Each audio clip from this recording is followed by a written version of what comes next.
Hello everyone. In this video I will show you how to transfer money from SumUp to bank account. First, open the SumUp app on your phone or log in through your web browser. Make sure you are using the account linked to your business or personal funds. Next, navigate to the business account section.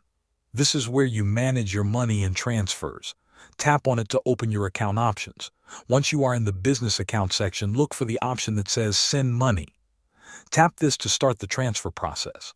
Now you will need to enter the details of your transfer. If you have a saved recipient, select it from the list. If this is your first transfer or the recipient is new, you can add a new bank account by entering the required information. Make sure the account number and bank details are correct, because any mistakes could delay your transfer. After selecting the recipient, type in the amount of money you want to transfer. Double-check the number to ensure it is exactly what you want to send. Finally, confirm the transfer. Review all details carefully. SumUp will ask you to approve the transfer using your 5-digit confirmation PIN.